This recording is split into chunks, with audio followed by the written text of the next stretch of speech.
Okay, so in order to understand the untouchability argument, a couple of definitions. Definition and a principle, actually. So the concept of a logical fact. Here's what Van Inwagen says in his piece that you read. No knowledge and no fantastic stroke of luck would render you able to do anything about the shape of the earth, the physical properties of iron, the distant past, or the arithmetical properties of a number. Let us understand the following phrase, quote, X can't do anything about Y, and never could have, end quote, in the following very strong sense. X can't do anything about Y, and never could have, no matter what knowledge X might have had, and no matter how lucky X might have been. Even in this very strong sense of the words, it remains true that there are facts that no human being could ever do anything about, and that no human being in history could ever have done anything about. The 4 facts I have cited, and of course, an enormous number of others. Let us call these untouchable facts. We're going to run with the following definition. This isn't word for word the way he puts it. It's a compressed version, but it captures what he's saying there. Let's let an untouchable fact be a fact that no one ever has the power to do anything to change. Any fact that no one in history, no human being, not you, not any other human who's ever existed or ever will exist, has the power to change that fact. That's what makes a fact untouchable. Some of you guys in class were proposing, when I asked what an untouchable fact is, were proposing a kind of overlap between the idea of an objective proposition or an objective fact, which we discussed in our discussion of moral relativism. And while I see why you guys thought that, the two concepts are distinct. There is some overlap, though, right? So part of, I think, what you guys were getting at was like, look, if a fact is objective, then it's something that doesn't depend upon human behavior. And what do we mean when we say something depends on human behavior or thought? Well, that includes facts that human beings can change. And those are the untouchable facts. So I think that was the connection you guys were making, which is good. For our purposes, though, we're just going to understand untouchable facts as facts that no one can ever change. Some examples are the ones he gave. The fact that the earth is round, the fact that 2 + 2 = 4, the fact that dinosaurs roamed the earth long ago. Contra some young earth creationist kind of narrative that Adam and Eve were riding around on the backs of dinosaurs. That did not happen.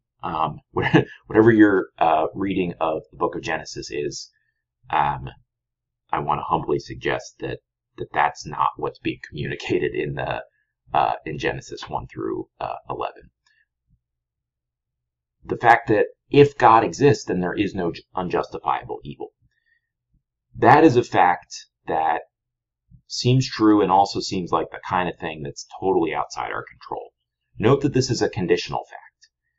It asserts a conditional relationship. It doesn't say that God does exist. It says, if God does, then there's no unjustifiable evil. Can I do anything about that? No. Whether I'm a theist or an atheist, I can't do anything about the fact that the very nature of God, if God existed, would rule out unjustifiable evil. That's just kind of the concept of God, right? I could, if I wanted, I suppose, develop a new concept and call it God. But that would be a new concept. I can't do anything about the fact that God, in the sense of the God of classical theism, if it existed, would eliminate unjustifiable evil. So I mentioned that case just to illustrate that untouchable facts can be conditional in their form. This is going to be important in the argument later.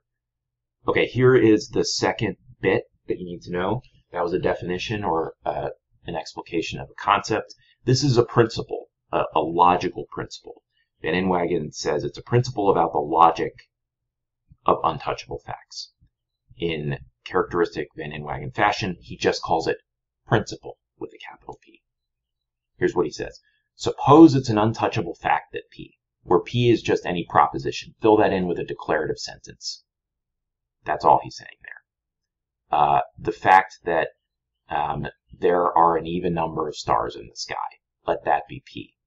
And suppose also that the following conditional or if-then statement expresses an untouchable fact. If P, then Q. That entire conditional, suppose that fact is untouchable. Let Q be, we're letting P be that there are an even number of stars in the sky. Let Q be the fact that the number of stars in the sky is divisible by 2, say. It follows from these suppositions that it's an untouchable fact that Q.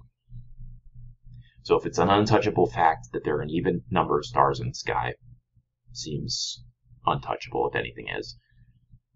And it's also untouchable that if there are an even number of stars in the sky, then the number of stars in the sky is divisible by 2, seems both true and untouchable, given just the definition of what it is for a number to be even, it's for it to be divisible by 2.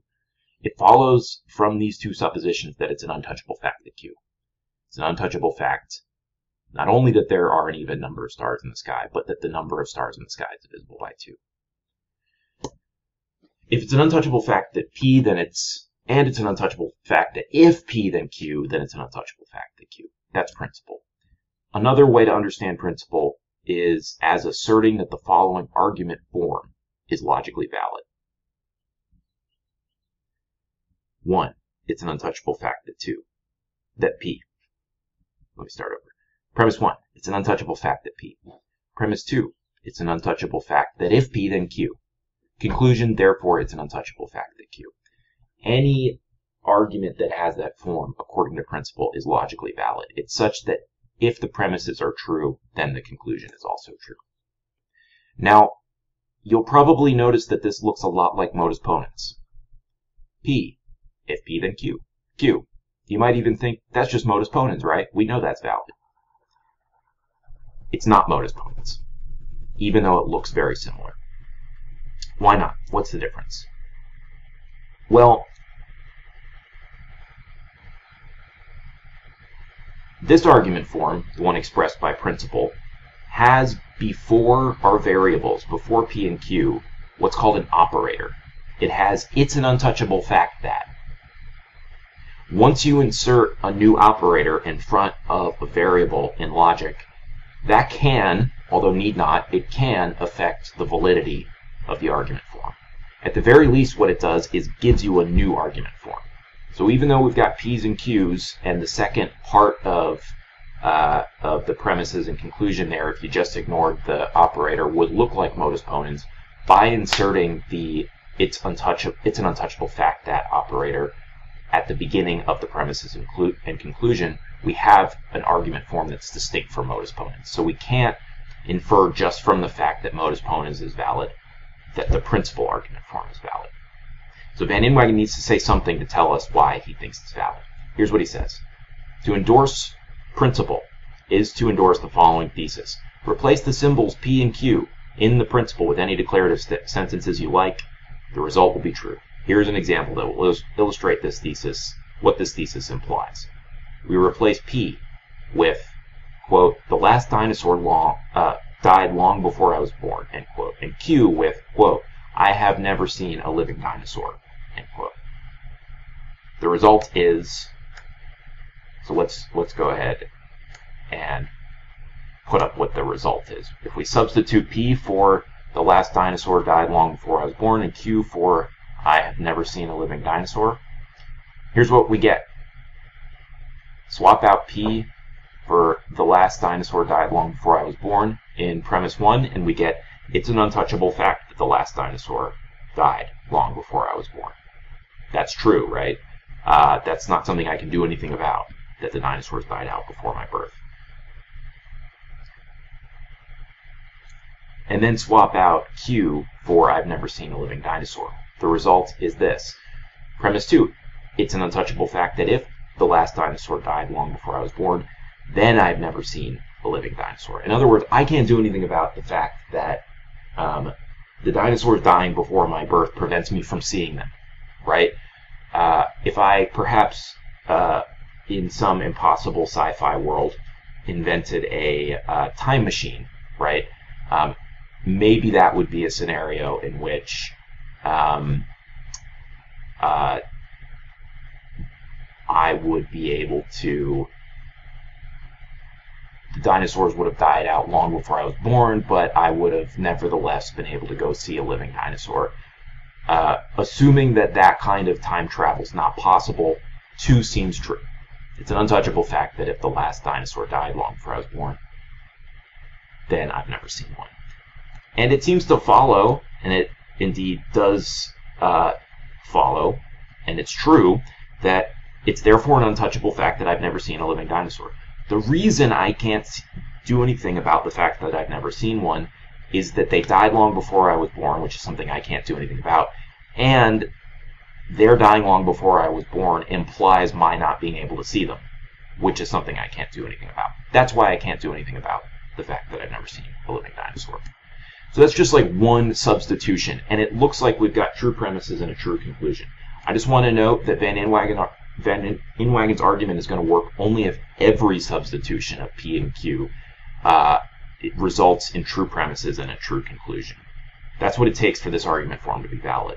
He's given us a nice example here of a substitution instance that that results in true premises and a true conclusion, but I leave it to you to consider whether there might be substitutions that have true premises and a false conclusion. If you can come up with one, then you've shown that principle is not, in fact, a valid argument form. That's going to impact the argument.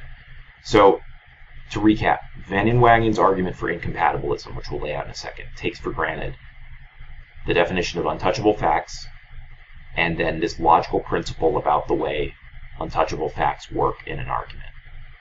He's going to rely on that principle for the validity of his argument, and he's going to rely on the definition of untouchable facts to formulate it.